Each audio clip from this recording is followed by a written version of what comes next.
ॐ ब्रह्मरूपमादिमध्य शेषसर्वभासकं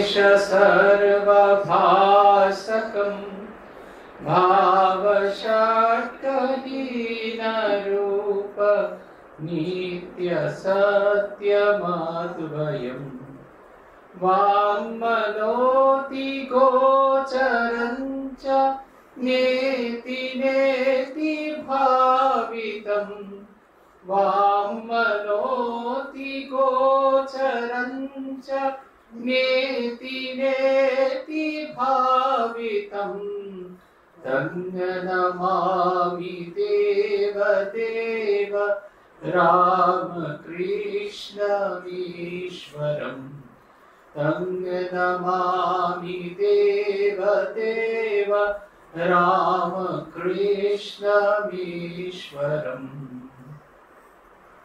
শ্রী ভগবানের অশেষ কৃপায় আমরা সমবেত হয়েছি। আজকের এই পাঠচক্রের আয়োজন করেছেন শ্রীমতী রত্না মুখোপাধ্যায়। আর আমরা এখানে সমবেত হয়েছি। আমাদের আজকের আলোচনার বিষয়বস্তু হচ্ছে দিব্যত্রয়ী এবং ভক্ত সম্মেলন। এই ভক্ত সম্মেলনে কি প্রয়োজন, এটা আগের দিন কলকাতা রামকৃষ্ণ মিশনে খানিকটা বলেছিলাম আমি। সেটার একটু রিপিটেশন হবে, যারা ছিলেন তারা রিপিটেশন মনে হতে পারে, কিন্তু এগুলো আমাদের বারবার মনে রাখা দরকার। আর এই তিনজনে ভক্তদের নিয়ে কিরকম ভাবে আনন্দ দান করতেন। ভক্ত সম্মেলনের যে উদ্দেশ্য আত্মিক উন্নয়ন, সেই কাজটি তারা যখন স্থূল শরীরে ছিলেন তারা কিরকম ভাবে করতেন। এখন তো আমরা কল্পনা করে নিই যে ঠাকুরমা স্বামীজি সূক্ষ্ম শরীরে উপস্থিত হয়েছেন এবং সূক্ষ্ম শরীরে উপস্থিত হয়ে আমাদের মধ্যে এই ভক্ত সম্মেলনে তাদের উপস্থিতি দিয়ে আমাদের ভেতরের আনন্দকে বিকশিত করছে। কিন্তু যখন তারা স্থূল শরীরে উপস্থিত ছিলেন, তাদের করা এরকম কয়েকটি ভক্ত সম্মেলনের গল্প আমরা শুনবো। এগুলো আপনারা অনেকেই পড়েছেন, আবার একটু করে নতুন করে ফিরে দেখা। ভক্ত সম্মেলনের উদ্দেশ্য হচ্ছে, ঠাকুর বলছেন, ঈশ্বর লাভ মনুষ্য জীবনের উদ্দেশ্য এবং সব মত সব পথ দিয়ে ভগবানকে লাভ করা যায়। আমরা যে পথ দিয়ে যাই না কেন, উদ্দেশ্য হারা যেন কখনো না হই। মনুষ্য জীবনের উদ্দেশ্য ভগবান লাভ, এটি ছাড়া যেন আর কোনো কিছু না হয়। পূজ্যপাদ ভূতেশানন্দজি মহারাজকে জিজ্ঞাসা করা হয়েছিল যে কথামৃত কেন পড়বো, কথামৃতের প্রতিপাদ্য বিষয় কি? কথামৃতের প্রতিপাদ্য বিষয় তিনি বলেছেন ঈশ্বর, এবং ঈশ্বরকে কেমন করে লাভ করা যায়। এই কথা ঠাকুর শুরু থেকে শেষ অবধি একই কথা বলে গেছেন। আপনারা দেখবেন হৃদয়রাম বিরক্ত হয়েছেন, বলেছেন, মামা তুমি সেই একই কথা বারবার বলো কেন? তিনি বলেছেন, আমার কথা আমি একবার কেন 100 বার বলবো, তোর কি আছে শালা। পৌনঃপুনিকতা, এটা আমরা শাস্ত্রে বুঝি না বুঝি, শাস্ত্রে একটি কথা বলছেন পৌনঃপুনিকতা। একই জিনিস বারবার বারবার করে বলা, বারবার বারবার করে মনের করা। এই যে মাদুর কাছে তার একটা তার যেটা রূপ নিয়ে আসেন, এর একটি বৈশিষ্ট্য আছে। তার 10 হাতটি 10 রকম, নিচে 68 আমাদের তমগুণের প্রতীক, তাকে মারতে গেলে রজগুণ সিংহ, এবং মা হচ্ছেন সত্যগুণময়ী। তিনি এই তিনটি একটা সমান্তরাল ভূমিতে তিনটিকে নিয়ে, দুটি গুণকে নিয়ে এসে তিনি সেখানে আসেন। তিনি তমগুণের মতো শান্ত, আবার রজগুণের মতো প্রবল কর্মময়ী। কিন্তু তার একটি উদ্দেশ্য আছে। রজগুণ আমরা যেমন আমাদের কোনো উদ্দেশ্য থাকে না, সেই রকমটি নয়। এইটি আমরা দেখেছি। মায়ের পাশে লক্ষ্মী, তিনি আমাদের শ্রীগুণের প্রতীক। মায়ের পাশে সরস্বতী, তিনি আমাদের লক্ষ্মীর পায়ের কাছে হচ্ছেন সিদ্ধিদাতা গণেশ, তিনি আমাদের সিদ্ধির প্রতীক। কার্তিক শৌর্য বীর্য একাগ্রতার প্রতীক, এবং আমাদের সরস্বতী জ্ঞানদায়িনী প্রতীক। এবং মায়ের মাথার উপর আছেন শিব ঠাকুর, তিনি তম্বুরা বাজাচ্ছেন, বিভোর হয়ে তম্বুরা বাজাচ্ছেন। যিনি এই তত্ত্বটি অনুভব করেন, তিনি জগৎকে ভুলে তম্বুরা বাজানোর মতো বিভোর অবস্থায় হয়। তাই প্রত্যেক বছর মা আসেন। কেন আসেন? আমাদের মনে করাতে। আমরা যতটুকু বুঝলাম তার উপর শান দিতে। আমরা যখন ছোট ছিলাম দেখবেন আমাদের রিভিশন করার কথা বারবার লোকজন বলতেন। রিভিশন করার আর অন্য কোনো উদ্দেশ্য নেই, আমাদের ভেতরের যে বিদ্যাটি সেটি শান দেওয়া। ঠাকুর তাই বারবার এই কথাটি বলেছেন, মনুষ্য জীবনের উদ্দেশ্য ভগবান লাভ। অন্য কোনো কিছুতে আর কোনো কিছু আমাদের সঙ্গে যাবে না, শুধু ঈশ্বরীয় অনুভূতি এবং মৃত্যুতীর্ণ জীবন যাপন করলে তখনই ভগবান লাভ করা যায়। পূজ্যপাদ ভূতেশানন্দজি মহারাজ বলতেন, ভগবান লাভ করবার জন্য এক ধরনের হারিটনেস তৈরি করতে হয়। শ্রীরামকৃষ্ণ জীবন তিনি উল্লেখ করে বলতেন, ঠাকুর চলেছেন কলিকাতা, তার সেই যে গাড়ির গাড়োয়ান এসেছে, গাড়িটাও লাগিয়েছে, সে কোনো কোথাও যাচ্ছে। ঠাকুর একেবারে ব্যস্ত হয়ে পড়ছেন, কেন এখনো গাড়ি জোতা হলো না, কেন গাড়ি চলছে না। তিনি বলছেন বাবুরাম মহারাজকে, তুই গাড়িটা চালিয়ে দে না। পূজ্যপাদ ভূতেশানন্দ মহারাজ এই কথাটি আমাদেরকে উল্লেখ করে বলতেন যে জীবনে একটা হারিডনেস আনা দরকার, হচ্ছে হবে এতে হবে না। এই হারিডনেস যদি না আসে, তার কারণ আমাদের প্রত্যেকেরই যতগুলো দিন কিনে নিয়ে এসেছিলাম সঙ্গে করে সবই প্রায় শেষ হতে চলল, ফাঁকা হাতে আমরা যেন কেউ না পৌঁছি। ভগবানকে পেতে গেলে আমাদের কি হয় না, অপশনলেস, আমাদের জীবনের দ্বিতীয় কোনো অপশন থাকবে না। একটি গল্প সেদিনও বলেছি, আজকেও আবার বলছি। রাজা মহারাজকে খেতে দেওয়া হয়েছে, নির্বাণানন্দজি খেতে দিচ্ছেন, রাজা মহারাজ ভাত ভেঙেই দেখলেন তার মধ্যে একটা পোড়া কাঠি। পাশে বাবুরাম মহারাজকে তিনি বলছেন, দেখো এর এখন আমাকে খাবারে বিষ মিশিয়েছে। বাবুরাম মহারাজ বলছেন, সে কি কথা, তা কেন করবে, ভুলবশত হয়ে গেছে। রাজা মহারাজ অন্য কিছু করছেন না, উঠে গিয়ে সূর্যি মাছকে মারতে শুরু করেছেন। দেওয়ালে করে কর্নার হয়ে গেছেন সূর্যি মহারাজ, তাকে কিল চল ঘুষি এরকম নানা জিনিসপত্র দিয়ে তিনি আঘাত করছেন। বাবুরাম মহারাজ বলছেন, সূর্যি পালা সূর্যি পালা সূর্যি পালা। আর এক কোণে দাঁড়িয়ে শক্ত হয়ে সূর্যি মহারাজ একটাই উত্তর দিচ্ছেন, কোথায় পালাবো, যেখান থেকে পালিয়ে আসা সেখান থেকে পালিয়ে এসি, আর যে পালিয়ে যাওয়ার কোনো জায়গা নেই। এই যতক্ষণ নেই বোধ হবে ভগবান ছাড়া আমার আর কেউ নেই, ততক্ষণ পর্যন্ত কিন্তু ভগবান লাভ হবে না। আমাদের এই যে আমরা যে এক জায়গায় একত্রিত হই, এই প্রত্যেকের ভগবত ভাবনা একে অপরের ভেতরে সঞ্চারিত হয়, এটা একবারে আমরা বুঝি না বুঝি সঞ্চারিত হয়। আপনি একটা খুব ভালো পারফিউম মেখে এসে ঘরে ঢুকলেন, একবারে সেই গন্ধ ছড়িয়ে গেছে, পেছনে যিনি তিনি অল্প পাচ্ছেন, মাঝে যিনি আরেকটু বেশি পাচ্ছেন, সামনে যিনি তীব্রভাবে পাচ্ছেন, কিন্তু সেই গন্ধকে আপনি আটকে রাখতে পারছেন না, সেটি সঞ্চারিত হচ্ছে। ঠিক সেই রকম আমরা বুঝি না বুঝি আমাদের ভেতরের যে ভাব সেটি সঞ্চারিত হয়। আমরা যখন বেলুড় মঠে গিয়ে প্রেসিডেন্ট মহারাজের কাছে যাই, প্রণাম করি, তখন আমাদের খুব ভালো লাগে। আমরা বলি, কিরম লাগলো না, ভালো লাগলো। ভালো লাগলোটা কেন, তার যে আধ্যাত্মিক ভাবনা, তার যে আধ্যাত্মিক সৌরভ, সেই সৌরভ আমাদের স্পর্শ করেছে এবং সেটি আমাদের ভেতরে প্রবেশ করেছে, ভালো লাগাটা আমাদের ভেতরে এসেছে। এইটির কথা আমরা সব সময় বলে থাকি। এই যে আমাদের যে ভক্ত সম্মেলন, এক জায়গায় সবাই একত্রিত হয়েছি একটি ভাবকে কেন্দ্র করে, আমরা এই নিজেদের ভেতরে যে ভাবটি সেটিকে সঞ্চারিত করতে থাকি, এবং সেই কারণে আমাদের এই ভক্ত সম্মেলনটি প্রয়োজন আছে। ঠাকুর বলছেন যে আচরণ সংশুদ্ধির কথা, পূজ্যপাদ ভূতেশানন্দজির কথা এটা, যে এই যে আশাটা, এই যে আমরা আসছি, যে এক জায়গায় একত্রিত হচ্ছি, এটা কেমন করে বুঝবো আমাদের উন্নতি হচ্ছে, আমাদের আচরণের ভেতরে পরিবর্তন হচ্ছে। পূজ্যপাদ রঙ্গনাথানন্দজি মহারাজ বলতেন, ওনাকে যখন জিজ্ঞেস করা হয়েছিল যে আধ্যাত্মিক দিকে এগোচ্ছি কেমন করে বুঝবো, উনি বলতেন, can you feel for others, তুমি কি অন্যের কষ্ট অনুভব করতে পারো? আধ্যাত্মিকতার দিকে আমরা এগোচ্ছি, তার প্রথম অনুভূতি হচ্ছে আমরা অন্যের বেদনা অনুভব করতে পারি।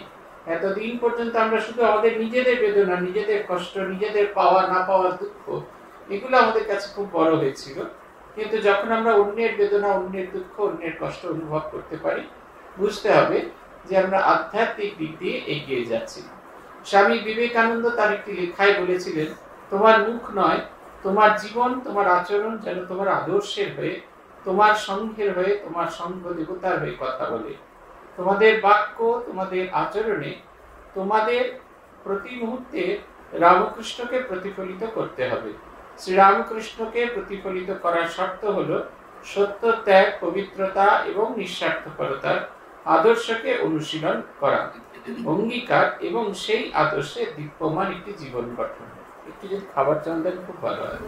বলছেন এই ভগবত প্রেমে আমরা হচ্ছি, এটা যদি আমাদের জীবনের ভেতরে যদি পরিবর্তন না আসে তাহলে কিন্তু হবে না। বলছেন সেই যে আমাদের হাতে থাকে কমণ্ডলু, সেই কমণ্ডলুগুলো এক ধরনের কাঠ দিয়ে তৈরি, সেটা খুব তিতো হয়।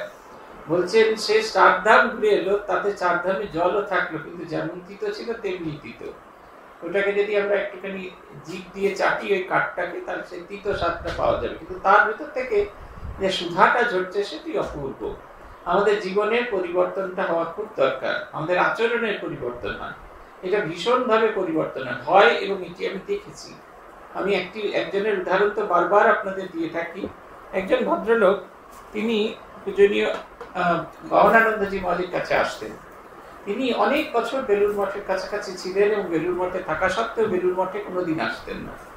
হার্ট অ্যাটাক হওয়ার পরে মর্নিং ওয়াক করবার জন্য তিনি আসতেন এবং এসে সাধুদের দেখে বেলুড় মঠের পরিবেশ দেখে তার মনে হলো তিনি মন্ত্র দীক্ষা নিলে এইখানকার হবে। রঙ্গনাথানন্দজির কাছে মন্ত্র দীক্ষা হওয়ার কথা ছিল, মহারাজ শরীর চলে যাওয়ার ভূতেশানন্দ এই গহনানন্দজি মহারাজের কাছে মন্ত্র দীক্ষা হবে। মহারাজ দীক্ষার সময় একটাও কথা বলতেন, এমনিতেই কথা বলতেন না, দীক্ষার সময় অতিরিক্ত একটাও কথা বলতেন। সেই মহারাজ জিজ্ঞাসা করলেন গুরু পূজার সময়, তুমি কি করো? তিনি বললেন এই এখানে চাকরি করি। কখন ছুটি হয়? 4টে 4:30 নাগাদ। তারপর কি করো? তারপর কি করো সেই গল্প আর গুরুকে বলতে পারছেন। বললেন তারপর আর কোনো কথা নেই, এখানে চলে আসবে, এখানে এসে কাজ করবে। তার জন্য একটি ধুতি পাঞ্জাবি দেওয়া হলো তাকে, সেটি পরে তিনি প্রত্যেক দিন লাইন কন্ট্রোল করতেন। তার একটাই কথা বলার ছিল, এগিয়ে চলুন, এগিয়ে চলুন, এগিয়ে চলুন। পূজ্যপাদ গহনানন্দজি বসে থাকতেন আর সেই তিনি চুপটি করে ওদিকে তাকিয়ে দেখতেন, হাসতেন তার দিকে। ধীরে ধীরে ধীরে ধীরে তার যাবতীয় আসক্তি মহারাজের স্থিতিতেই সেটা বদলে গেছে। আমরা তাকে দেখেছি, আমরা তাকে আর সে আগের মানুষকে চিনতে পারি না, কারণ আগের মানুষটাও দেখেছি, পরের মানুষটা দুটোই দেখার সৌভাগ্য হচ্ছে, চিনতে পারি না। এই যে বদল হয়েছে আমাদের, আমরা যত তার দিকে এগোতে থাকবো তত আমরা বদল হতে থাকবো। পশ্চিম যখন যেখানে অন্ধকার, সূর্য অস্ত গিয়েছে, আমাদের সূর্যকে দেখতে হলে আর পশ্চিমে থাকা যাবে না, পূবের দিকে যাত্রা করতে হবে। ঠাকুর বলছেন ওয়াক টুয়ার্ডস ইস্ট, পূবের দিকে যাত্রা করো। যত পূবের দিকে যাত্রা করবো পশ্চিম আমাদের পিছিয়ে যাবে, আমরা তত আলোর দিকে একটু একটু করে এগিয়ে যাব। তাই বলছেন এই তিনটি জিনিস হচ্ছে শর্ত। এক হচ্ছে সত্য, ত্যাগ আর পবিত্রতা। শ্রীরামকৃষ্ণকে ভালোবাসছি কিনা তার জন্য জিনিস হচ্ছে সত্য, অন্যের জন্য ওকে অনুভব করে নিজের স্বার্থ ত্যাগ করে তার অন্যের কথা ভাবা, এই ত্যাগ আর পবিত্রতা, এগুলি সব একটা একটা একটার সাথে একটা আসে। আমরা একদিনেই এই তো সেই 80-80 মতো সেই জলে ডুবলাম, 40 বছর বয়স কমে গেল, ওরকম ভাবে শ্রীরামকৃষ্ণ মন্ত্র দীক্ষা হল আর পরের দিন থেকে আমি একবারে সে পবিত্র হয়ে গেলাম তা কিন্তু হয় না। একটু একটু একটু করে মলিনতা কমতে থাকে। এক দাদু রোজ ক্ষীর বানাতেন আর সেই পথচারী যারা যেতেন তাদেরকে সেই ক্ষীর খাওয়াতেন। তার নাতি রোজ দেখে আর বলেন যে এই সব ক্ষীর তুমি লোককে খাইয়ে দাও, আমাকে এক ফোঁটা দাও না। দাদু বললেন তোকেও দিতে পারি, তুই যদি একটা কাজ করিস। কি কাজ করেন? তাকে সঙ্গে করে নিয়ে গেলেন যেখানে কয়লার গাদা, তাতে সেই কয়লা তোলার জন্য যে ঝুড়িটা আছে সেটা কালো ভূতের মতো ঝুড়ি। বললেন এই ঝুড়ি ভর্তি এক ঝুড়ি জল নিয়ে আসবে। সে লাফাতে লাফাতে পুকুরে গিয়ে এক ঝুড়ি জল তুললো আর যত জল ছিল সব জল পড়ে গেল।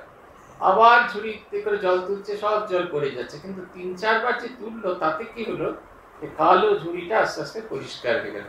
ফিরে এসে ঝুড়িটা ছুঁড়ে ফেলে দিয়ে বললো তুমি কি আমার সঙ্গে মজা করবে বলে এটা করেছো? বলছে না, মজা করবো বলে করিনি, দেখ ঝুড়িটার দিকে তাকা। এই প্রত্যেকবার তুই যতবার জল তোলবার চেষ্টা করেছিস ততবার ঝুড়িটা পরিষ্কার হয়েছে। এই যে আমার অন্যকে সেবা করা, তার মূল কারণ হচ্ছে নিজের ভেতরের কালো মানুষটাকে সাদা করা। ওরকম ইরেজার দিয়ে জোর করি, ইরেজার দিয়েও যদি কালো তুলতে হয় তাহলে আপনাকে ঘষতে হয়। আমরা যত শ্রীরামকৃষ্ণের সঙ্গে ঘষাঘষি করব, তার আদর্শের সঙ্গে যত আমরা তার সমীপবর্তী হব, তত আমাদের ভেতরে বদলগুলো হবে। স্বামীজি বলছেন না, বি অ্যান্ড মেক, নিজে আদর্শ হয় এবং অপরকে হতে সাহায্য করে। তা 3টি কথার ভেতরে একটি কথা ওই বলছেন যে absence of jealousy and suspicion. এর মধ্যে তৃতীয় যে শব্দটা সেটা ছিল be good and help others who want to be good. নিজে ভালো হও এবং যারা ভালো হতে চেষ্টা করছে তাদের সাহায্য করো। জোর করে সাহায্য করতে যেও না, কিন্তু নিজে এত ভালো হও যাতে তারা তোমাকে দেখে বদল করতে পারে। এই স্বামী বিবেকানন্দ এবং তার শিষ্যরা, তারা আত্মজ্যোতিতে এমন ভরপুর ছিলেন যে তাদের কাছে যত যাওয়া হতো সেই তাদের ভেতরে, তাদের সামান্য সামান্য আচরণের ভেতরে আমাদের ভেতরে বদল হতো। মা ঠাকুরন সম্পর্কে লিখতে গিয়ে আমাদের একজন স্মৃতিচারিকা লিখছেন, তিনি শিক্ষিকা ছিলেন, তিনি আমাদের গৌরীমার স্কুলে তিনি শিক্ষিকা ছিলেন। তিনি সেখান থেকে এসেছেন, দুপুরবেলা এসেছেন, একবারে ঘেমে ক্লান্ত। বাড়ির মা যেরকম করেন ঠিক সেরকম করছেন, ছুটতে ছুটতে গেছেন, তাড়াতাড়ি করে গিয়ে পৌঁছেছেন। মা বলছেন তোমার মাথার চুল খুলে ফেলো, ভিজে চুল বাঁধা থাকলে চোখ খারাপ হয়ে যাবে, জামা খুলে ফেলো আর নিজে ওই এ থেকে মশারির মাথা থেকে পাখা নামিয়ে নিজেই হাওয়া করতে শুরু করেছে।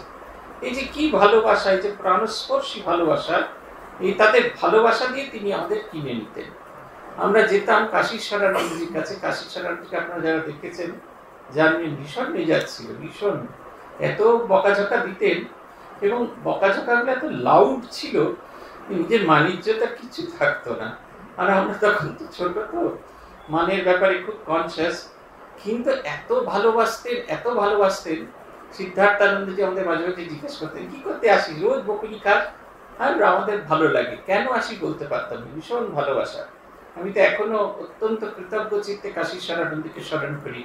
কাশীশ্বরানন্দজি আমাকে বলেছিলেন, তোমার গুরু পার্শ্বদের সন্তান, আমিও পার্শ্বদের সন্তান, শুধু ফারাক হচ্ছে মুক্ত পুরুষ, আমি বদ্ধ পুরুষ। তুমি মুক্ত পুরুষ ছেলে বদ্ধ পুরুষ দেখতে এলে, গুরুর দিকে মনকে ঘুরিয়ে দিচ্ছেন। শুধু বলছেন এখন তোমার অনেক সময় কম, কিন্তু তোমার গুরুরও খুব সময় কম, এই পৃথিবীতে থাকার সময় কম। যতটা সময় তার সঙ্গে কাটাতে পারবে সেই স্মৃতিটা তোমাকে আজীবন টেনে নিয়ে যাবে। উনি শিখিয়েছিলেন সকালবেলা এলে সেবকদের কাছ থেকে জেনে যাবে আগের দিন যে কখন মহারাজ মন্দিরে যান, সেই সময় মন্দিরে যাবে। মহারাজ কেমন করে অর্ঘ্য দেন, কেমন করে প্রার্থনা করেন, কিরকম আকুতি ঈশ্বরকে সব জায়গায় যান, কিরকম ভাবে ঠাকুরের সামনে আসেন, এইটা এসে দেখবে।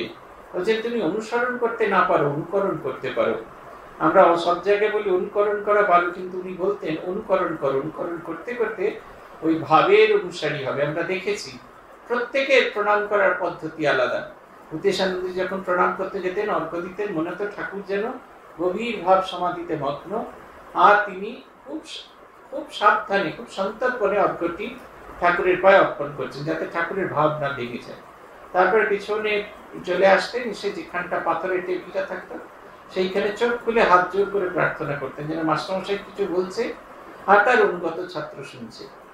রঙ্গনাথানন্দজি প্রণাম করে তার মেঝেতে প্রণাম করতে পারতেন না, তাই উঁচু হয়ে প্রণাম করতেন ঠাকুরের পায়ের কাছে। সে বিরাট শরীরটা এমন করে পায়ের কাছে নত হতো, মনে হতো যেন তিনি তার সমস্ত কিছু উজাড় করে দিয়ে দিয়েছেন। গহনানন্দজি মঞ্চের সামনে গিয়ে বিপি বিপি বিপি করে কিছু বলতেন, যেন সারাদিনে যা কিছু ঘটনা বলবার লোক হলেন তিনি। বাড়ির কর্তাকে যেরকম গিয়ে বলে ঠিক সেরকম। আত্মস্থানন্দজি ছেলে মানুষের মতো, যেমন মায়ের চতুর্দিকে ঘুরে বেড়ায় বাচ্চারা, মহারাজ একবার এদিক একবার ওদিক একবার সেদিক এরকম করতেন। স্মরণজি খুব শান্ত হয়ে তাকে দিতেন। আর গৌতমানন্দজিকে দেখেছি হাসিতে ভরপুর হয়ে আছে। এদের প্রত্যেককে দেখেছি প্রণাম করার স্টাইলটা আলাদা, কিন্তু একটা অদ্ভুত শরণাগতি। এগুলো আমাদের মনের উপর ভীষণ রকমের একটা ছাপ ফেলে, অদ্ভুত ছাপ। তারা হেঁটে যাচ্ছেন, কিন্তু তার মধ্যে এই বলছেন এইটা হওয়ার জন্য ভীষণ প্রয়োজন। আর বলছেন এই ভক্ত সম্মেলন গুলো আমরা যখন এখানে একত্রিত হই, সবই একটা শ্রীরামকৃষ্ণের বন্ধনে বাধা করে যায়। আমি বলি স্কুল তুতো পাড়া তুতো হয়, রামকৃষ্ণ তুতো ভাই বোন। এইটি যেন আমাদের ভেতরে হয়, আমরা যেন একে অপরকে শ্রীরামকৃষ্ণের বন্ধনে বেঁধে উঠতে পারি। আর এই ভক্ত সম্মেলন গুলো আমাদের মনে করায়। পূজ্যপাদ আত্মস্থানন্দজি বলতেন অল্প বয়সী ছেলেদের দীক্ষা দেওয়ার সময়, বলতেন যে সাধন পদ্ধতি কি, সাধন জীবন কি, সেটা তোমরা জেনে গেছো।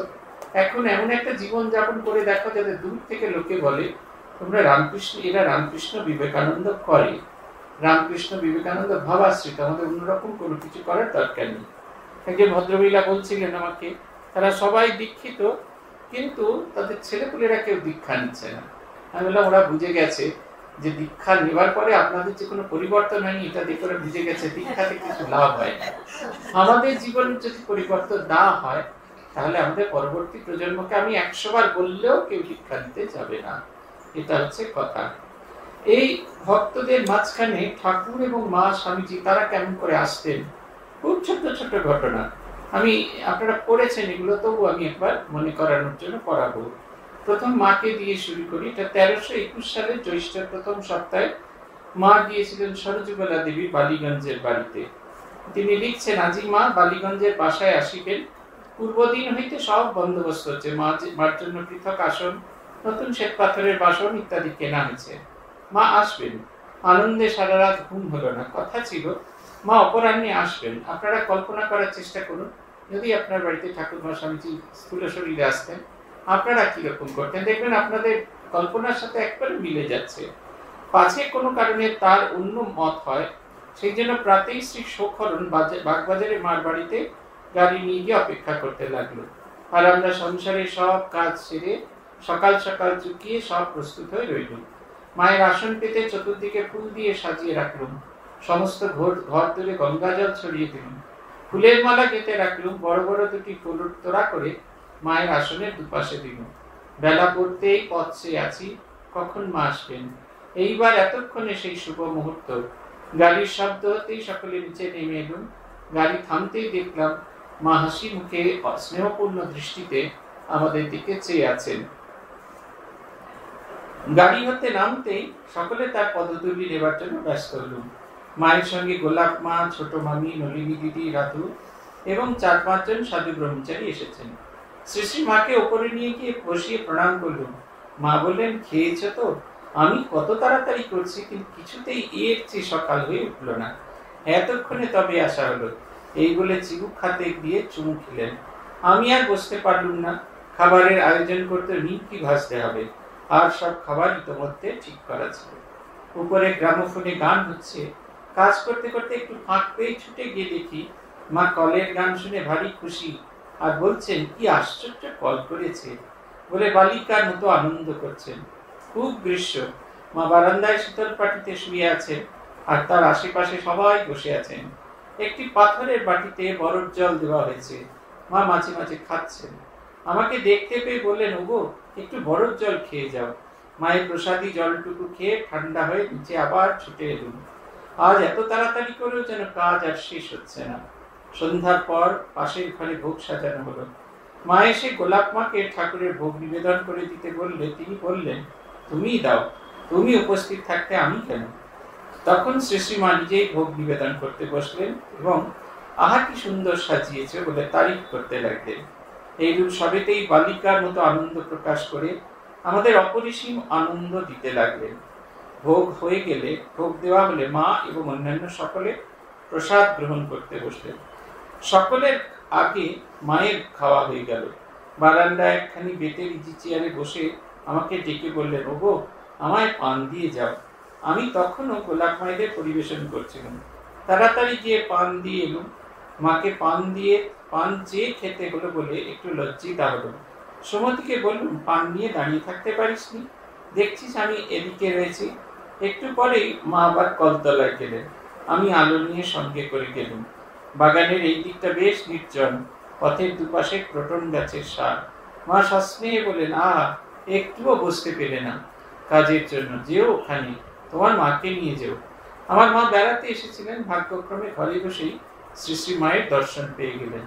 তারপর বিদায়ের ক্ষণ এলো। মোটর গাড়িতে যেতে মায়ের মত নেই, কারণ একবার মাহেশের পথে মাহেশের রথ দেখতে যেতে তার মোটর গাড়ির তলায় একটি কুকুর চাপা পড়ে। কিন্তু অত দূরে বাগবাজারে মোটরে না গেলে রাত হবে, কষ্টও হবে বলায় ভক্তদের মতে শেষে রাজি হলেন। বারবার ঠাকুরকে প্রণাম করে প্রস্তুত হলেন এবং আমাদের আশীর্বাদ করতে গাড়িতে উঠলেন।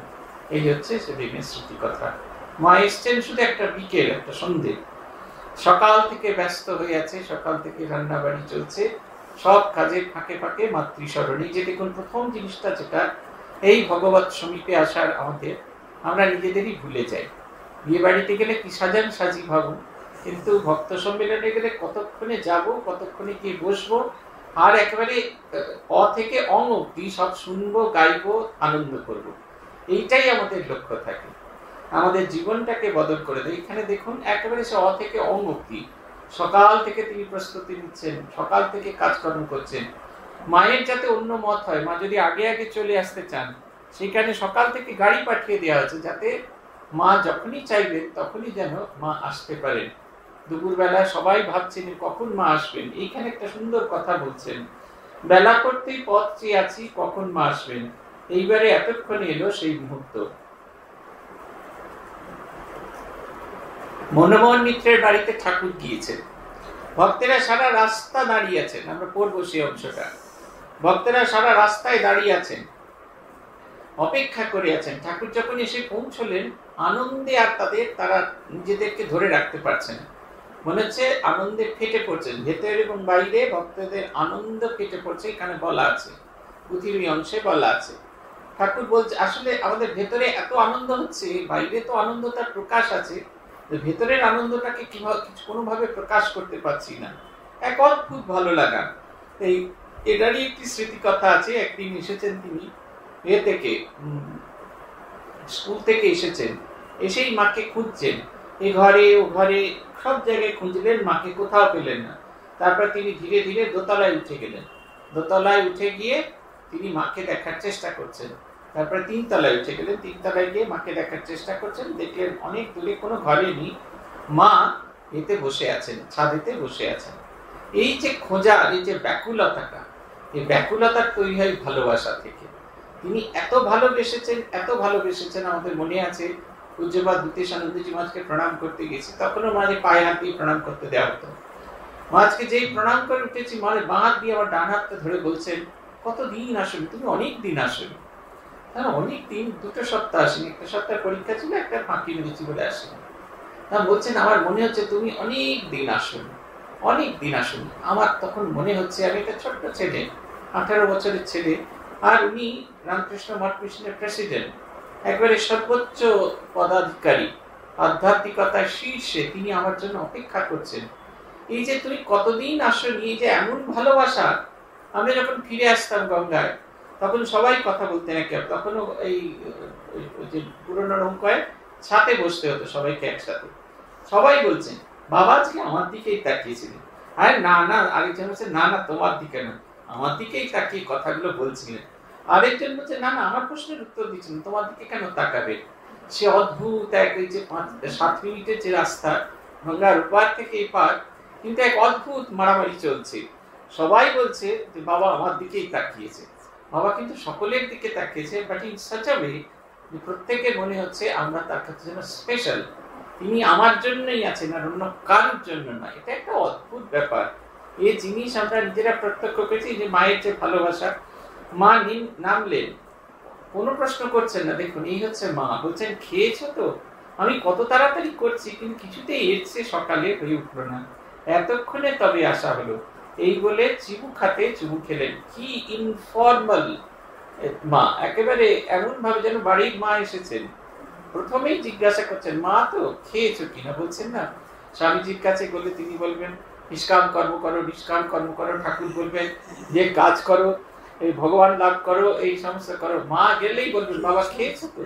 এটা হচ্ছে কথা। এই যে পেট দিয়ে যে মা আমাদের ভেতর ঢুকে পড়তেন, আর যে মুখের মধ্যে দিয়ে পেটে ঢুকে হৃদয়কে স্পর্শ করে যেতেন। গোলাপ মার খুব শোক হয়েছে, ঠাকুর বলছেন ওকে খুব ভালো করে খাওয়াবে, খাওয়ালে শোক কমতে থাকে। এমন খাওয়ালেন, গোলাপ মা সারা জীবনের মতো মায়ের হয়ে গেলেন। গোলাপ মার শরীরটা আমার ভারী সুন্দর বর্ণনা আছে, সরলা দেবীর স্মৃতি কথায় দেখবেন, সেখানে আছে। তিনি লিখছেন মায়ের জন্মতিথিতে এসে বসে আছেন, তিনি খুব অসুস্থ। সে বালিশের পর বালিশ, বালিশের পর বালিশ দিয়ে পিঠে চাপিয়ে মায়ের ঘরে তিনি বসে আছেন, পা ছড়িয়ে, পা দুটো ঢাকা দিয়ে দেওয়া হচ্ছে চাদর দিয়ে, এবং বলছেন, তিনি বলছেন আমি এখানে বসে বসে দেখছি মা, তুমি মায়ের কাজ করো। কত অসুস্থ, কিন্তু মা খাননি বলে তিনি তখনও পর্যন্ত এক ফোঁটাও জল গ্রহণ করেনি। সেদিন চলে গেলেন, একটি কমলা লেবু প্রসাদ, একটি কমলা খেয়ে শরীর গেল।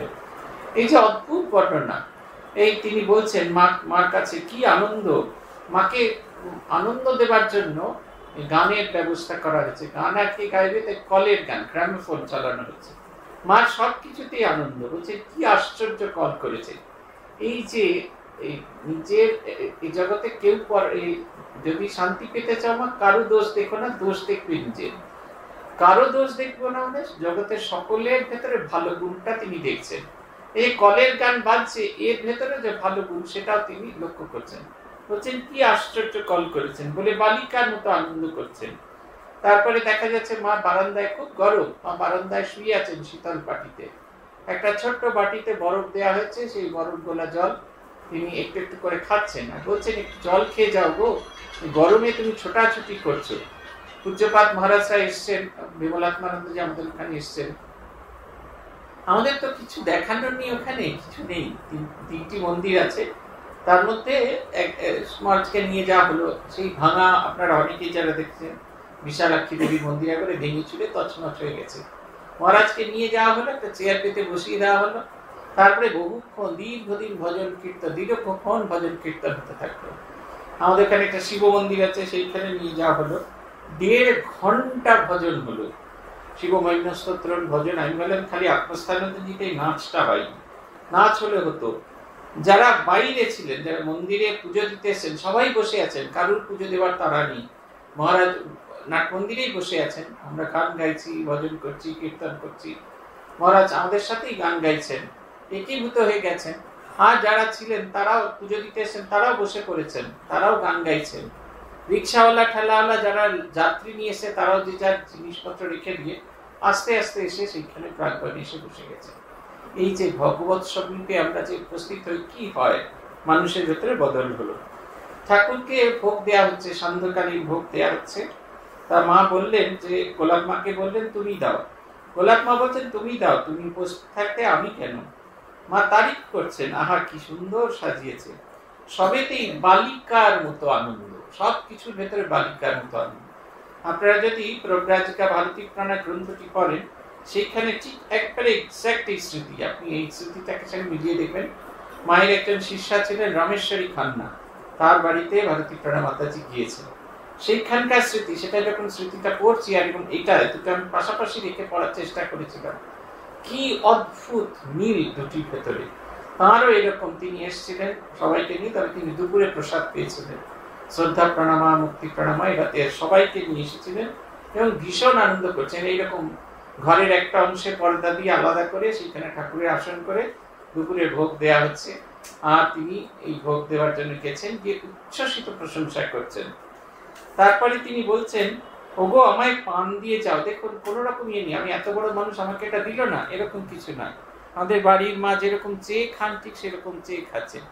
ইনি লজ্জা পাচ্ছেন, কেন মাকে চাইতে হলো, এটাতে তিনি লজ্জা পাচ্ছেন, কিন্তু মার কিন্তু কোনো লজ্জা নেই। কি সুন্দর ছবিটা পরপর পরপর আঁকা হয়ে যাচ্ছে। তারপরে তিনি বলছেন, বারবার কষ্ট করছেন আর বলছেন, আহা বসতে পারল না। বাথরুমে যাচ্ছেন আলো নিয়ে, খুব সাধারণ ব্যবস্থা, তাতেই যাচ্ছেন। সবকিছুকে আলোকিত করতে হবে, কিছু করতে হবে, কিছু নেই, সাধারণভাবে। ঈশ্বরচন্দ্র বিদ্যাসাগরের বাড়িতে ঠাকুর এসেছেন বাদুর বাগান রোডে। সেদিনকে তার যে বাগানটা যেখান দিয়ে গাড়িতে চড়বেন সেটা অন্ধকার। ঈশ্বরচন্দ্র বিদ্যাসাগর আলো হাতে এগিয়ে চলেছেন, ঠাকুর তার পেছন পেছন চলছেন। বিদ্যাসাগর পথ দেখাচ্ছেন, তিনি তার পেছন পেছন চলছেন। অবতার এত সাধারণ ভাবে করছেন। এই ছবিগুলো আমাদের, এই যখন আমরা এক জায়গায় একত্রিত হই, এই ছবিগুলো নিয়ে আলোচনা করলে এই ছবিগুলো আমাদের মনের ভেতরে মুদ্রিত হয় আর আমাদের ভেতরে বদল হয়। তারপরে তিনি চলে যাবেন, বলছেন বিদায়ের বেলা এলো, মোটর গাড়িতে যেতে মায়ের মত নেই, কিন্তু এই যে সকলকে যখন বলা হলো তখন তিনি মোটর গাড়িতে যাত্রা করলেন, ফিরে গেলেন না, কিন্তু তার অনুপম স্মৃতি আমাদের জন্য রেখে গেলেন। এর পরের স্মৃতিটা হচ্ছে স্বামী বিবেকানন্দের। এর তারিখ হচ্ছে 6 ফেব্রুয়ারি 1898 সালে ঘটনা। এটি নবগোপাল ঘোষের বাড়ি রামকৃষ্ণপুরে স্বামী বিবেকানন্দ গিয়েছেন। শ্রী রামকৃষ্ণদেবের পরম ভক্ত শ্রী নবগোপাল ঘোষ মহাশয় ভাগীরথীর পশ্চিমে তীরে হাওড়ার অন্তর্গত রামকৃষ্ণপুরে নতুন বসত বাটি নির্মাণ করেছে। নবগোপাল বাবু এবং তাহার গৃহিণীর একান্ত ইচ্ছা, তারপরে স্বামীজি এই প্রস্তাবে সম্মতি দিয়েছেন। নবগোপাল বাবু পার্টিতে আজ তদুপলক্ষে উৎসব। ঠাকুরের সন্ন্যাসী এবং গৃহী ভক্তগণ সকলেই আজ তথায় ওই জন্য সাদরে নিমন্ত্রণ। মাটিখানি আজ ধ্বজা পতাকায় পরিশোভিত। সামনের ফটকে পূর্ণ ঘট, কদর বৃক্ষ, দেবদারু পাতার তোরণ এবং আম্রপত্রে ও পুষ্পমালার শাড়ি। জয় রামকৃষ্ণ ধ্বনিতে রামকৃষ্ণপুর আজ প্রতিধ্বনিত। মঠ হতে 3খানি ডিঙি ভাড়া করে স্বামীজির সঙ্গে মঠের সন্ন্যাসী এবং ব্রহ্মচারীরা রামকৃষ্ণপুরের ঘাটে উপস্থিত। এই শতবর্ষ যখন হয়েছিল তখন আমরাও গিয়েছিলাম, ওইরকম 3টি বোট নিয়ে যাওয়া হয়েছিল এবং সমস্ত বোটগুলো ওই পতাকা ফুল সমস্ত দিয়ে সাজানো হয়েছিল। সারা রাস্তা আমরা কীর্তন করতে করতে গেছিলাম এবং ওখানে গিয়েও কীর্তন হয়েছিল। রামকৃষ্ণপুরের ঘাট থেকে এই যে গান আছে, এসেছে নূতন মানুষ, এই দুঃখিনী ব্রাহ্মণীর কোলে কে এসেছো আলো করে, ফিরে ওরে দিগম্বর এসেছো কুটির দ্বারে, সেই গানটি সেদিন গাওয়া হয়েছিল। এবং পূজনীয় স্বামী জ্যেষ্ঠানন্দজি, যিনি এখন প্রয়াত, ট্রেনিং সেন্টারের আচার্য ছিলেন, সবাইকে হলুদ গাঁদা ফুলের মালা পরিয়ে দিয়েছিল এবং সমস্ত রাস্তা উনি গাইতে গাইতে ওই খালি পায়ে নাচতে নাচতে পুরো রাস্তাটা গিয়েছিলেন। আমাদের কৃপাকরানন্দজি হারমোনিয়াম বাজিয়েছিলেন এবং কেউ কেউ খোল বাজিয়েছিল, এবং পুরো বেলুড় মঠের দল ওরকম ভাবে রামকৃষ্ণপুরের ঘাট থেকে তারা রওনা দিয়েছিল। স্বামীজির পরিধানে গেরুয়া রঙের বহির্বাস, মাথায় পাগড়ি, খালি পা। রামকৃষ্ণপুরের ঘাট থেকে তিনি যে পথে নবগোপাল গৌর বাড়ি যাবেন, সেই পথের দুধারে অগণিত লোক তাকে দর্শন করিবে বলিয়া দাঁড়াইয়া রহিয়াছে। ঘাটে নামিয়াই স্বামীজি দুঃখিনী ব্রাহ্মণীর কোলে, কে শুয়েছ আলো করে, কেড়ে ওরে দিগম্বর এসেছ কুটির ধারে, গানটি ধরিয়া স্বয়ং খোল বাজাইতে বাজাইতে অগ্রসর হইলেন। আরো ২-৩খানা খোলও সঙ্গে সঙ্গে বাজিতে লাগলো। সমবেত ভক্তগণের সকলে এই সমস্যার এই গান গাইতে গাইতে তাহার পশ্চাতে চলিতে থাকলো। গানের একটা অদ্ভুত প্রভাব আছে জানেন তো। যখন আপনার মনের যে কষ্ট হচ্ছে, যখন আপনি সম্মিলিত গান গাইছেন, আপনি আপনার এই মনের দুঃখ, মনের কষ্ট সম্পূর্ণ ভুলে যেতে পারেন। ময়ালিছাপুরের উদ্বোধন হচ্ছে, আমরা গিয়েছি তখন, সদ্য আমরা তখন জয়েন করেছি ৯৪ সালে। রাস্তা হয়নি, তাই বড় রাস্তাতে গাড়ি রাখা হয়েছে। আলপথ দিয়ে আমরা ময়ালিছাপুর আশ্রমে গিয়েছি, ফিরেও এসেছি আলপথ দিয়ে। আমাদের গাড়ির দুজন হচ্ছেন ইনচার্জ, একজন হচ্ছেন গোবিন্দ মহারাজ, স্বামী বরানন্দজি, তিনি আটপুরের অধ্যক্ষ ছিলেন, আর রমেশ মহারাজ, আমাদের ক্ষেমানন্দজি, এই উনি ইয়েতে ছিলেন, আমাদের যে গান গাইতেন, উনি আমাদের এই ছিলেন।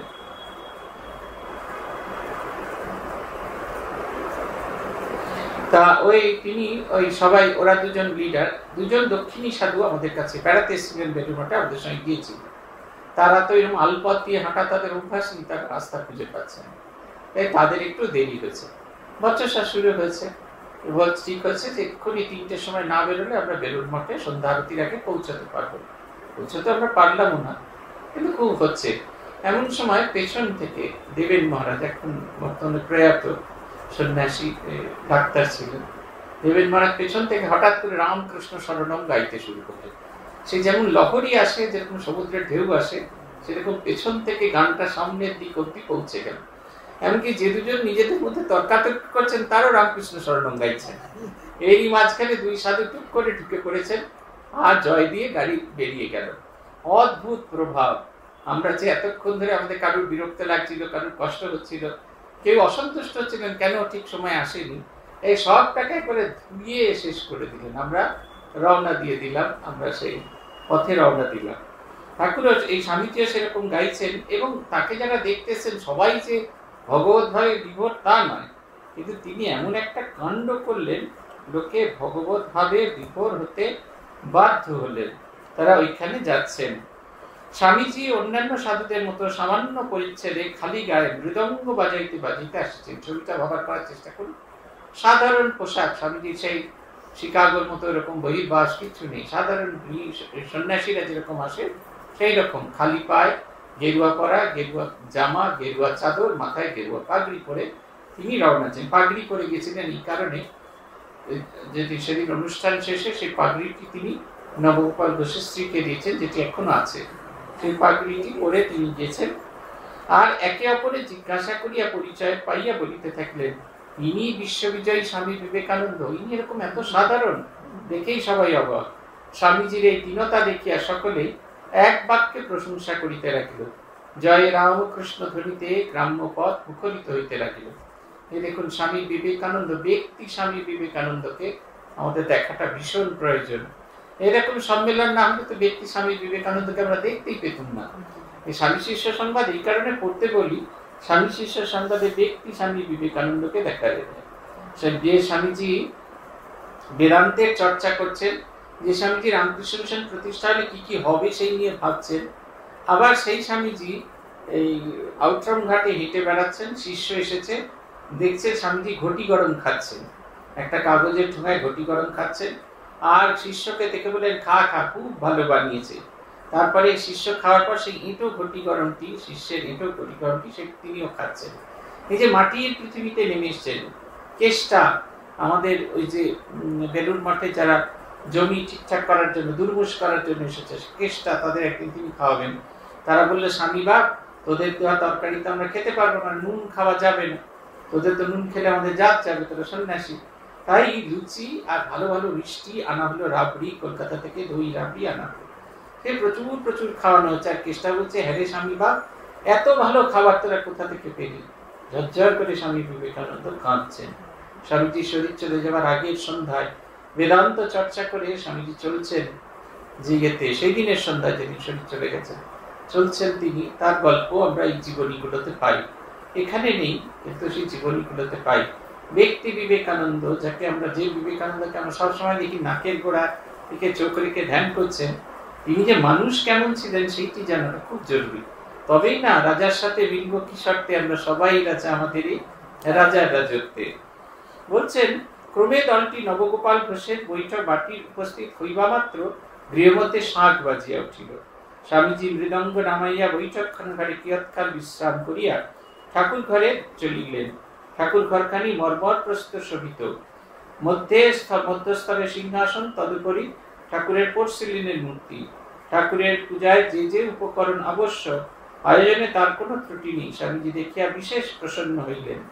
নবগোপাল বাবুর গৃহিণী অপরাপর কুলবধূগণের সহিত স্বামীজিকে প্রণাম করিলেন এবং পাখা লইয়া তাহাকে ব্যজন করিতে লাগিলেন।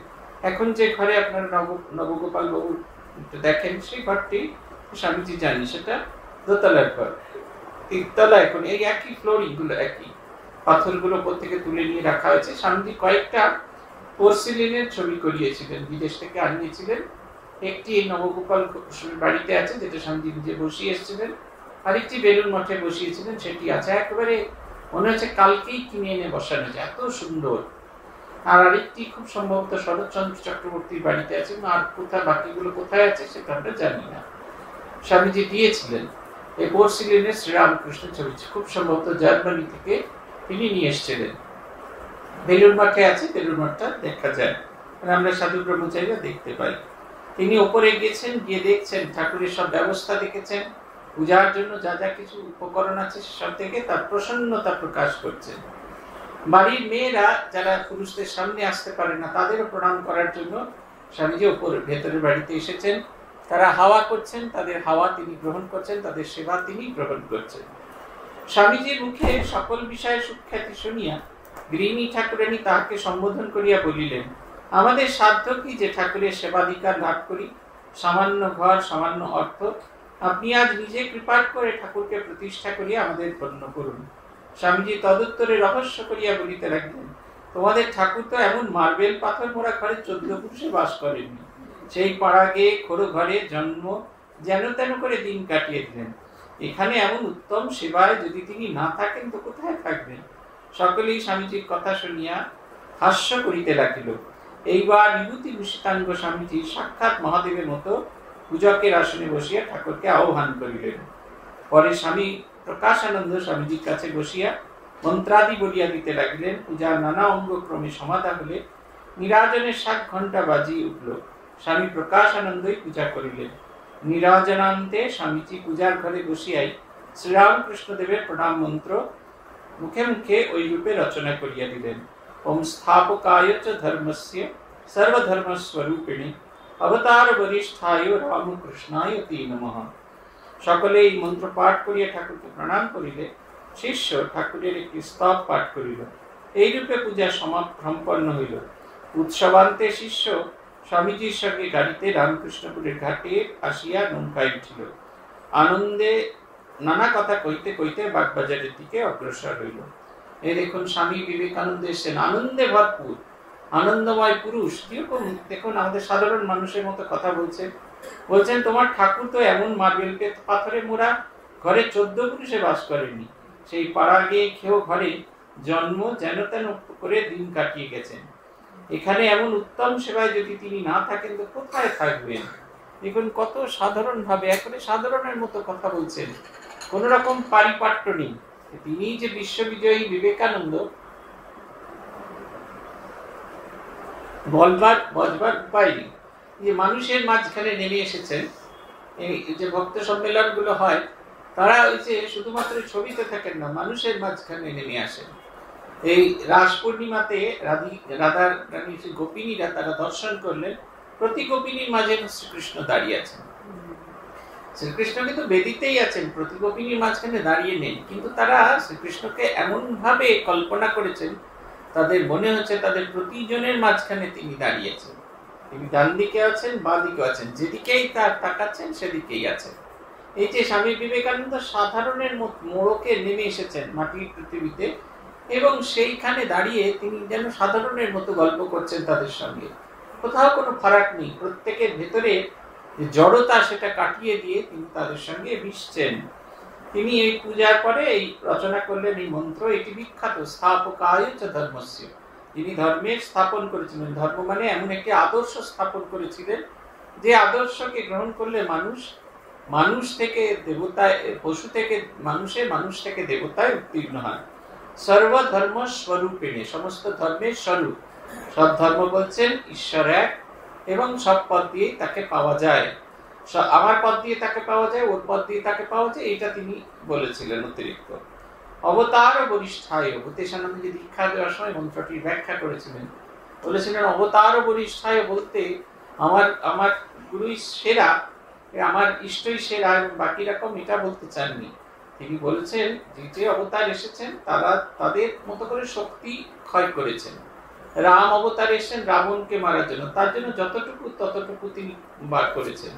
কংসকে নিধন করার জন্য যতটুকু শক্তি ব্যয় করা কৃষ্ণ ততটুকু ব্যয় করেছেন।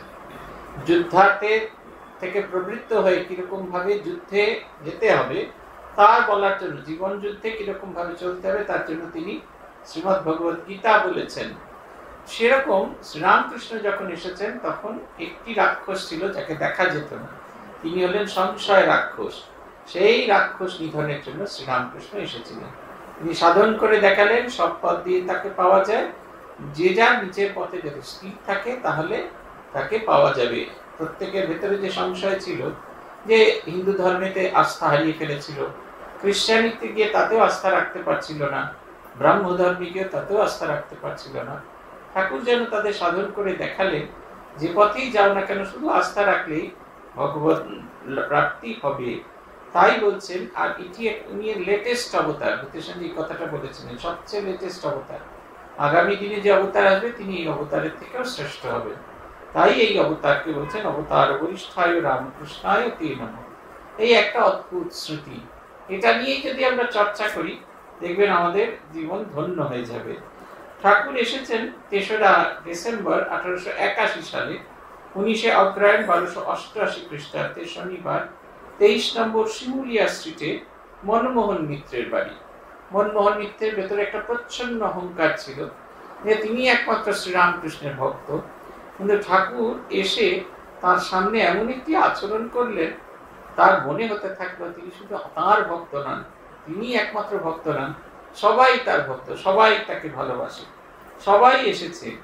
পুথিকার এই দিনের বর্ণনা করতে বলছেন যে মহানন্দের দিন প্রভুর উৎসব, দলে বলে জুটিলেন প্রেমিক ও কেশব, ভক্ত সমাগমে সুখে ফেটে যায় বাড়ি, হেনকালে উতরিল শ্রীপ্রভুর গাড়ি, উঠিল আনন্দ রোল বাহিরে ভিতরে, জনে জনে বন্দনা করিল প্রভু বরে, পূর্ণানন্দময় প্রভু অখিলের স্বামী, যেন সুখ দর্শনে তেন শুনে বাণী, প্রত্যেক কথায় প্রতি অক্ষরে অক্ষরে সুধা ধারা সমবয়ে শ্রবণ বিবরে, জীবন মুক্ত যত লোক আছে যতক্ষণ, সংকল্প বিকল্প ভাব বিবর্জিত মন, শ্রীপ্রভুর আগমন মিত্রের ভবনে, পবনের বেগে বার্তা যায় কানে কানে, দলে দলে আসে লোক ধরে না আবাসে, দীনবন্ধু দীনত্রাতা দর্শন আসে, ভরিল ভবন আর নাহি ধরে তথা, পাশেতে প্রশস্ত রাজপথে অত্যন্ত জনতা, মহোৎসবে রীতি যথা হরি সংকীর্তন, আরম্ভ করিল তবে যত ভক্তগণ। পুথিকার বলছেন ঠাকুর এসে পৌঁছেছেন। তিনি যখন এসে পৌঁছলেন তার আগে কেশবচন্দ্র সেন পুরো দল নিয়ে, তার দলবল নিয়ে ব্রাহ্ম সমাজীরা এসে গেছে। ভেবে দেখুন, এই কেশব শ্রীরামকৃষ্ণের কাছে আসার আগে দুজন চেলাকে তার পাঠিয়েছিলেন ঠাকুরকে পরীক্ষা করে দেখার জন্য। তারা পরীক্ষা করে দেখলেন যে ঠাকুর কখনো হরিহরি বলে নাচেন, কখনো আল্লাহ আল্লাহ বলে নাচেন, কখনো ভগবত ভাবে বিভোর হয়ে যান। তাদের মনে হলো ঠাকুরের যেহেতু দীক্ষা হয়নি তাই তার এরকম সমস্যা তৈরি হচ্ছে, দীক্ষা হলে এটা সম্পূর্ণ কেটে যাবে। তারা বললেন আপনার সংস্কার খুব ভালো, যদি একটু দীক্ষা নেন তাহলে হয়, আপনি মহামতি কেশবের কাছে দীক্ষা নিন। ঠাকুর গাইতে থাকলেন যে আমার কি ফলের অভাব, আমি রাম কল্প বৃক্ষের তলায় থাকি। রাম শব্দের অর্থ হচ্ছে, রম্য শব্দের অর্থ হচ্ছে সুপ্রিম ব্লিস, চরমতম আনন্দ। আমি যে কল্পবৃক্ষেরটা কি, কল্পবৃক্ষ মানে আপনি তার কাছে যা চাইবেন তাই সে পাবেন। বলছেন যখন যে ফল চাই সে ফল পাই, আমার কি ফলের অভাব? ধাক্কা মারছেন, ফল দিলেই আসছেন। এমন ফল যে ফল পাওয়া মাত্র আনন্দে ভরপুর হয়ে যাচ্ছে। ছেলেরা বুঝতে পারলো না শ্রীরামকৃষ্ণদেব কি বললেন, তারা কি গানটা মুখস্থ করে কেশবচন্দ্র সেনকে গিয়ে বললেন। সেই দিন সন্ধ্যায় কেশবচন্দ্র ভক্ত সহ শ্রীরামকৃষ্ণের সঙ্গে দেখা করতে এলেন। সেই কেশব এখন প্রতি জায়গায় যেখানে শ্রীরামকৃষ্ণ আসছেন সব জায়গায় তিনি এখানে এসে উপস্থিত হন। আর তাকে দেখা মাত্র বলছেন ভক্ত সমাগমে সুখে ফেটে যায় বাড়ি। ভক্ত সমাগম তো হয়েছে, কিন্তু তাদের বাড়িটা যেন ফেটে যাচ্ছে। এর দুটো অর্থ হয়, এত লোক এসেছে বাড়িতে লোক ধারণ করা যাচ্ছে না, আর দুই হচ্ছে ভক্তদের ভেতরে এত আনন্দ তারা নিজেদের সামলাতে পারছে না। দেখবেন আপনাদের বাড়িতে যখন কোনো অনুষ্ঠান হয় আপনারা অকারণে হাসছেন, খিলখিল করে হাসছেন। কেন হাসছেন নিজেরা জানেন না। হিমালয়ের সামনে গিয়ে গম্ভীর হয়ে গেছেন, সমুদ্রের সামনে গিয়ে সমুদ্রের ঢেউ আপনাকে ছিটকে ফেলে দিয়েছে, আপনি পড়ে গেছেন, আপনি ছোট শিশুর মতো খিলখিল করে হাসছেন। অনন্তের সঙ্গে যখন আমাদের যোগাযোগ হয়, অনন্তের সামনে যখন আমরা আসি, তখন আমরা আমাদের সত্তাকে হারিয়ে ফেলি। আমি প্রত্যেক বছর, এখন দেখলে বিশ্বাস হয় না যে আমি এত রোগা, আগে প্রত্যেক বছর আমি হিমালয় যাত্রা করতাম, আর যাওয়ার আগে মহারাজকে বলে যেতাম। মহারাজ প্রত্যেকবার বলতেন এতদিন 28 দিন 27 দিন 28 দিন এরকম আমরা এক একটা বারে যেতাম, বছরে দুবার করে এরকম ভাবে যেতাম। পূজ্যপাদ মহারাজকে বলেছি যে মহারাজ এরকম আমরা যাচ্ছি। মহারাজ দারুণ কথা বলতেন হিমালয়কে ভালো করে দেখবে, হিমালয়ের সামনে দাঁড়ালে নিজের স্বরূপটা বুঝতে পারবে, তখন দেখবে তুমি এরপরে শান্ত হয়ে গেছে। আমরা সত্যি সত্যি গিয়ে এটি প্রত্যক্ষ করেছি। ফিরে এলে আবার মহারাজকে বলতে হতো কোথায় কি দেখেছি, কোথায় কি দেখেছি, কি করেছি, কি দেখেছি, হিমালয়ের কোন জায়গায় কেমন লাগবে, এগুলো সব মহারাজকে এসে বলতে হতো, ফিরে এসে বলতে হতো। প্রথম দিকে কাছে গিয়ে বলা যেত, দ্বিতীয় দিকে পরের দিকে মহারাজ যখন অনেকটাই বাইপাস সার্জারির পর দূরে চলে গেলেন তখন আর এসব কথা গুছিয়ে বলা যেত না। বলতাম মহারাজ ফিরে এসেছি, এইটা আপনার জন্য নিয়ে এসেছি, আপনি ব্যবহার করবেন। এই যে আনন্দে ভরপুর হয়ে থাকে, এটা আমরাও দেখেছি। হিমালয়ের সামনে গিয়ে অদ্ভুত আনন্দ করে স্তব্ধ করে দিয়েছে।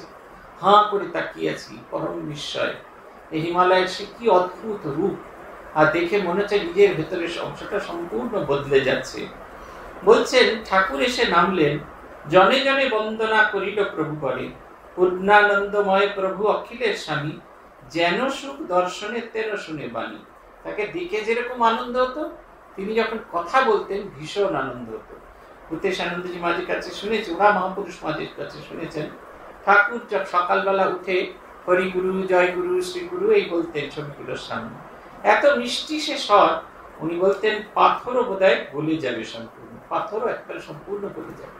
শ্রীরামকৃষ্ণ দেবের কথা বলতে গিয়ে বলতেন এত সুন্দর সে জিনিস। বলছেন সুধাধারা বয় শ্রবণ বিবরে, প্রত্যেক কথায় প্রতি অক্ষরে অক্ষরে যখন তিনি কথা বলতেন, শব্দ নয়, শব্দের ভেতরে যে অক্ষর আছে সেই প্রত্যেকটি অক্ষর যখন কানের ভেতরে প্রবেশ করত, মনে হতো তার সঙ্গে যেন সুধা, অমৃত বই, খুব আনন্দময়। আমরা কাশী সারানজির কাছে শুনেছি, ওরা যখন মাকে দেখেছিলেন, মায়ের তখন বেশ বয়স হয়ে গেছে, দাঁত পড়তে শুরু করেছে, ফলে দাঁত পড়ে গেলে যেন একটা ফক করে একটা আওয়াজ হয়, সেরকম আওয়াজ হতো। কিন্তু বলছেন মায়ের গলার স্বর এত মিষ্টি, কথা এত মিষ্টি, মনে হতো আরো শুনি আরো শুনি। আমাদের গোলাপ মা তারা দিচ্ছেন, ওটো ওটো ওটো, মা এখন বিশ্রামে যাবেন, এই করবেন, কিন্তু মনে হচ্ছে আরেকটু বসি আরেকটু বসি। অপূর্ব সেই কথা। আমরা 15 মিনিট ভূতেশান্তির সঙ্গে থাকার সুযোগ পেতাম, সব্যসাচী মহারাজ এসে একবারে ঝেঁটিয়ে বার করে দিতেন, কিন্তু আমাদের মনে হতো আরেকটু আরেকটু আরেকটু যেন শুনি। মহারাজ যেন কথা বলেন, তিনি যদি গলা খাকারি দিতেন সেটাই আমাদের কাছে আনন্দময় মনে হতো। পূজ্যপাদ আত্মস্থানী খুব অসুস্থ অবস্থায় হাসপাতাল থেকে বেলুড় মঠে এসছেন সন্ন্যাস দেবেন বলে। মহারাজ একটাও অতিরিক্ত কথা বলছেন না, যেটুকু বলা সেটুকু বলছেন। যখন সব শেষ হয়ে গেল, আমরা আমাদের কাজ করছি মহারাজের সবার ঘরে, আর মহারাজের গলার মধ্যে কফ লেগেছিল, কাশছেন, কানের মধ্যে দিয়ে মনে হচ্ছে কি আনন্দময়, গলার খাঁকড়ি সেটা কত আনন্দময়। এই বলছেন যে শব্দ যেন কিরকম আনন্দ হচ্ছে। বলছেন সুধার ধারার মতো তার সবার মধ্যে পড়ছে, প্রত্যেকে যেন একবারে বদল হয়ে যাচ্ছে। বলছে যার মনে যা ছিল, যা সংকল্প বিকল্প ছিল, কিছু আর তখন কাজ করছে না। যেরকম জ্যামার করে আপনি যখন জ্যামার, আমাদের এখানে যদি জ্যামার বসিয়ে দেয়, কারুর মোবাইল ফোন কাজ করবে না, ঠিক সেই রকম সবার মনে করে জ্যামার বসিয়ে দেওয়া আছে। প্রত্যেকে শ্রীরামকৃষ্ণকে দর্শন করছে, আনন্দে বিভোর হয়ে গেছে। আর আনন্দে বিভোর হয়ে সেইখানে হরিনাম সংকীর্তন হচ্ছে। ত্রৈলোক্যনাথ সান্যাল সেদিনকে গিয়েছিলেন জয় জয় আনন্দময়ী ব্রহ্মরূপিণী, সেই গান হচ্ছে। আর গান হতে হতে তিনি গভীর ভাব সমাধিতে মগ্ন। মাঝে মাঝে বলছেন, ওগো এই আমার কাপড়, এই দেওয়াল, এই দরজা, এই বলে তিনি যেন মনটাকে নামিয়ে আনতে চাইছেন। আমাদের মন ওঠে না, তার মন নামে না। এই তার সঙ্গে সঙ্গ করছেন ভক্তরা। খাওয়া দাওয়া হচ্ছে, খাওয়া দাওয়ার গল্পটা অসাধারণ। কি মেনু ছিল এখানে বলারই, অন্য জায়গায় আছে মেনু, নানা জায়গায় নানা মেনু। শ্রীরামকৃষ্ণ দেবের মেনুগুলি অপূর্ব। কেশবচন্দ্র সেনকে মুড়ি খাওয়ার পেছনে ডেকেছেন। মুড়ির সাথে এসেছে লুচি, এমন ধবধবে সাদা লুচি, তার আলো করে দক্ষিণেশ্বরের মন্দির প্রাঙ্গণ আলোকিত হয়ে গেছে। মোটাওয়ালা বেগুন ভাজা, নানা রকমের তরকারি, চাটনি, এত কিছু খাইয়েছেন। কেশব বলছেন আর খেতে পারি না। ঠাকুর বলছেন এই চাটনিগুলো কি জন্য দেওয়া আছে? চাটনি খেয়ে গলার মধ্যে প্যাসেজ তৈরি হবে, জায়গা তৈরি হবে, তার মধ্যে শুরুত শুরুত করে দই রাবড়ি মন্ডা মিঠাই চলে যাবে। কি সুন্দর! বলরাম বসুর বাড়িতে খাওয়ার বর্ণনা আছে, সেখানে হচ্ছে সেই নানা রকমের তরকারি আর সেই পান্তুয়া হয়েছে। আরশোলার গায়ে যেরকম ব্রাউন রং হয়, ওইরকম কমলা, এই কালো রঙের সেই ব্রাউন রঙের এতে গেছেন 100 নম্বর কাশীপুর রোডে মহিমাচরণ চক্রবর্তী, সেইখানেও গল্প আছে। 100 রকমের তৈরি হয়েছে, পদ তৈরি হয়েছে। বাড়ির মেয়েরা কত কি রান্না করেছে। দুটি জিনিস হচ্ছে, একবার তিনি বিভোর হয়ে যাচ্ছেন সঙ্গীতে, ভগবত প্রসঙ্গে, আবার তিনি সাধারণ মানুষের মতো আচরণ করছেন। দুটো ছবি আমরা এই লোককে দেখতে পাই পরপর পরপর অনেক জায়গায় বর্ণনা। ঠাকুরকে অন্যেরা কিরকম দেখতেন, মনমোহন মিত্রের মায়ের গল্প আছে। ঠাকুর একটা একটা করে সিঁড়ি উঠে চলেছেন, দোতলার ঘরে খাওয়ানো হবে। মনমোহন মিত্রের মা একটা ভিজে নেতা আর হাতে একটা কানি, একটা ওই ডাবর নিয়ে, জল আছে তাতে, সেই নিয়ে সিঁড়িগুলো মুছতে মুছতে যাচ্ছে, যাতে শ্রীরামকৃষ্ণের পদধূলি অন্য কেউ না পাওয়া দেয়, তাকে যেন এতটুকু অশ্রদ্ধা কেউ না করে। 100 নম্বর কাশীপুর রোডের বাড়িতে, মহিমাচরণ চক্রবর্তীর বাড়িতে পুথিকার গিয়েছে, প্রথমবার তার সঙ্গে দেখা হচ্ছে। তিনি দেখছেন যে সবাই যেন, মনে হচ্ছে সেখানে, তখনও ঠাকুরের কাছে যাননি, মনে হচ্ছে সবাই যেন আনন্দ সাগরে ভাসমান, আনন্দের সাগরে তারা যেন ভাসছেন। বলছে কেউ হেঁটে নেই, সবাই আনন্দেতে বিভোর হয়ে আছে। আমরা পূজ্যপাদ ভূতেশানন্দজি মহারাজের কাছে যেতাম, মহারাজ 7টার আগে কোনোদিন মহারাজের দরজা খুলতো না, কিন্তু আমরা 6:45টার সময় এসে যেতাম। ওইটুকু বাড়িতে লোক ধরতো না, সাধুতে ধরতো না, গুতোগুতি করে সিঁড়িতে, এমনকি চৌকাটেও বসা হতো, এইরকমও হতো। দরজা শেষকালে তুই যে কাঁচের দরজাটা যে খুলে দিয়ে ওই চৌকাটেই কয়েকজন সাধু বসে পড়তেন, যারা একটু বয়স্ক ছিলেন তারা ওখানে বসে পড়তেন, আমরা বাইরে দাঁড়িয়ে থাকতাম। সবাই আনন্দে বিভোর হয়ে যাচ্ছে। দরজা খুলে দিলে জলের ধারার মতো সাধুরা চলে যাচ্ছেন, মহারাজের সামনে গিয়ে প্রণাম করে সবাই দাঁড়িয়ে পড়ছে। মহারাজ বলছেন সরো সরো। মহারাজ আর সরাসরি নেই, ওই যে পানকৌড়ি পুকুরের ওপর থাকে কচুরি পানা, সেই কচুরি পানা সরালে যেরকম একটু সরে গেল, আবার সরে যিনি প্রণাম করেন তিনি আবার ওখানে দাঁড়িয়ে পড়বেন। এতটুকু সরাসরি নেই, আনন্দময়ে তিনি, আনন্দ ছড়িয়ে যাচ্ছেন। শ্রীরামকৃষ্ণের কাছে দেখা করতে এসেছেন পুথিকার, তিনি দেখছেন যে সবাই আনন্দে ভাসমান। ঠাকুরের কাছে যখন গেলেন, ঠাকুর শুধু তার দিকে তাকালেন, মনে হলেন তার চোখের ভেতর দিয়ে তার হৃদয়ের মধ্যে গিয়ে প্রবেশ করলেন। তিনি খুঁজতে চলেছেন পরমহংস মশাইকে, যিনি শ্রীকৃষ্ণের দর্শন করাতে পারেন। আর পরমহংস মশাইকে দেখে তার মনে হলো এই লোক শ্রীকৃষ্ণকে দর্শন করাতে পারে না, এ স্বয়ং কৃষ্ণ, একে দেখলেই এই কৃষ্ণ লাভ হয়। 1 জানুয়ারি তিনি উপর থেকে নিচে নেমে এসেছেন, ভক্তদের মাঝখানে আনন্দ করছেন, গভীর ভাব সমাধিতে মগ্ন, আশীর্বাদ করেছেন। আর তোমাদের কি বলবো, তোমাদের চৈতন্য হোক। এই মাস অক্ষয় মাস্টার ভাবছেন চুপি চুপি তার কাছে যাই, পায়ে দুটো চাপা ফুল দিয়ে চলে যায়, কিন্তু তিনি গভীর ভাব সমাধিতে মগ্ন, আমাকে আর তিনি ধরবেন না। তারপরে যখন তিনি বাহ্য জ্ঞান ফিরে ফিরে বাড়িতে ফিরে নিয়ে আসছেন, রামদত্ত মাস্টারমশাইদের হাত ধরে যখন তিনি ফিরে আসছেন, তখন তিনি ওহে বলে ডাকলেন, কাছে ডেকে তার কানে মহামন্ত্র দিলেন। ওইখানেই তিনি পড়ে গেলেন, তার শরীর বেঁকে টেকে গেল এবং একটানা 3 দিন তিনি তার ইষ্টের দর্শন করলেন। এই ছোট্ট ছোট্ট ঘটনাগুলি আমাদের পড়া দরকার। 1 জানুয়ারির সকালে হরিশ মুস্তাফি এসেছিল শ্রীরামকৃষ্ণের কাছে। আমরা 1 জানুয়ারি বিকেলের গল্প জানি, কিন্তু 1 জানুয়ারি সকালের গল্প জানি। হরিশ মুস্তাফি এসেছেন, হরিশ মুস্তাফি এসে ঠাকুরের কাছে গেছেন, ঠাকুর তাকে কৃপা করেছেন। তিনি ওপর থেকে নেমে এসেছেন, ঝরঝর করে কাঁদছেন, মুখ দিয়ে একটা শব্দ বলতে পারছেন না, এত আনন্দ। তিনি এমন হাসছেন, তাকে দেখে মনে হচ্ছে যেন তিনি বদ্ধ পাগল, তিনি তার আনন্দ প্রকাশ করতে পারছেন না। এই ভক্ত সম্মেলনে এই আলোচনাগুলো হয় আমাদের আরো বেশি করে ভালোবাসতে শেখায়। 15 জানুয়ারি কি 16 জানুয়ারির কথা, সেদিন খুব ঠান্ডা পড়েছে। ঠাকুরের খাটের পায়া নেই, ঠাকুর তখন ওই রাত্রিরে বাথরুম করেছেন, তার সেই বেড প্যাডটা, তখন আমরা এখন কাশীপুরে যেখান দিয়ে সিঁড়ি দিয়ে নেমে আসি, আগে ওইখানে একটা টয়লেট ছিল। এই সেদিনকে একজন অধ্যাপক তিনি বলছিলেন ওপর থেকে নাকি শশীময় দোতলায় নিয়ে আসতেন আর পুকুরে ফেলে দিতেন, কোন রকম প্রত্যক্ষ ধারণা। ওই দোতলাতে একটা টয়লেট ছিল, বাড়িতে যখন রিকনস্ট্রাক্টেড হয় তখন ওটা ভেঙে দেওয়া হয় সেই টয়লেটটা। ঠাকুর দেখছেন খুব ঠান্ডা পড়েছে, শশীময় যে গায়ে একটাও গরম কাপড় নেই, তিনি কাপড়টা নিয়ে গায়ে এমনি করে দিয়ে যাচ্ছেন। শশী মহারাজ ফিরে এসে দেখছেন ঠাকুর হামাগুড়ি দিতে দিতে দেওয়ালের কাছে একটা পেরেকে একটা শাল রাখা ছিল, সেটা ধরে টানছেন। শশী মহারাজের অভিমান হয়েছে, ভাবছেন ঠাকুরের ঠান্ডা লাগছে, আমাকে বললেই পারতেন তো, আমি তো পেরে দিতে পারতাম। ঠাকুরকে বলছেন আমাকে বললেন না কেন, আপনার ঠান্ডা লাগছে? বলছেন আমার জন্য নয় রে, এটা তোর জন্য। ঝরঝর করে কেঁদে ফেলেছেন শশী মহারাজ। এই ভালোবাসার গল্প, এগুলো যত আলোচনা হয় তত আমাদের ভগবানের প্রতি ভালোবাসা গভীর ভাবে তৈরি হয়। গিরিশচন্দ্র ঘোষ তিনি বলছেন ঠাকুর আমাকে ভালোবেসেছিলেন বকাঝকা দিয়ে নয়, ভালোবাসা দিয়ে ভালোবেসেছিলেন।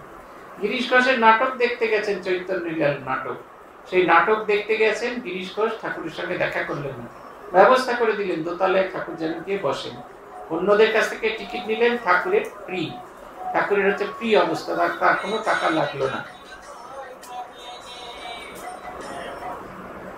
ঠাকুরের কোনো টাকা লাগলো না, ফ্রিতে তিনি করে যেতে পারলেন। কিন্তু গিরিশের মনে হতে থাকলো ঠাকুরকে একবার দেখে আসি, তাই দোতলায় গিয়ে দেখলেন থম মেরে বসে একটি লোক, তিনি দেখছেন চৈতন্য লীলা নাটক দেখছেন।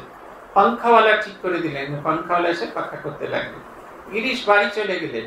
আর এদিকে গিরিশ শ্রীরামকৃষ্ণদের দক্ষিণেশ্বরে ফিরে এসে গিরিশের ভূয়সী প্রশংসা করছেন, বলছেন ওগো গিরিশ কি সুন্দর নাটক, আসল নকল সব এক দেখলাম। আর গিরিশের প্রতি আকর্ষণ তৈরি করছেন। নন্দ বসুর বাড়ি থেকে কতটা রাস্তা, বলরাম বসুর বাড়ি, এতটা রাস্তা ঠাকুর হেঁটে যাচ্ছেন, আর কিছু নয় গিরিশকে আকর্ষণ করবেন বলে। পথে গিরিশ তার বাড়িতে বসে আছেন, ঠাকুরকে তিনি দেখলেন, ঠাকুর তাকে হাত জোড় করে প্রণাম করলেন, গিরিশ প্রতি নমস্কার করলেন। কিন্তু ঠাকুর যখন হেঁটে চলে যাচ্ছেন এক অদ্ভুত আকর্ষণ অনুভব করছেন। অহংকারী মানুষ, তিনি বলছেন আমি কেন যাব তার কাছে, তিনি যদি আমায় না ডাকেন। খানিক বাদে মণি এসে বলল যে ঠাকুরকে ডাকছেন। ঠাকুরের কাছে তিনি গেলেন, ঠাকুরের সঙ্গে পরিচয় করে দেওয়া হচ্ছে যে এই সেই গিরিশচন্দ্র ঘোষ যে চৈতন্য লীলা নাটক লিখেছে। ঠাকুর ভূয়সী প্রশংসা করছেন। গিরিশ বলছেন আর আমার কথা, আমি এত পাপিষ্ঠ, যেখানে বসি সেখানটা 7 হাত মাটি অপবিত্র হয়ে যায়। ঠাকুর গাইছেন আমি দুর্গা দুর্গা দুর্গা বলে মা যদি বলি, তবে আখেরে এদিনে নাতারও কেমনে জানা যাবে গো শঙ্করী। হয়ে গেল। গিরিশ জিজ্ঞাসা করছেন গুরু কে? বলছেন গুরু, আর গুরু কি করে পাওয়া যায়?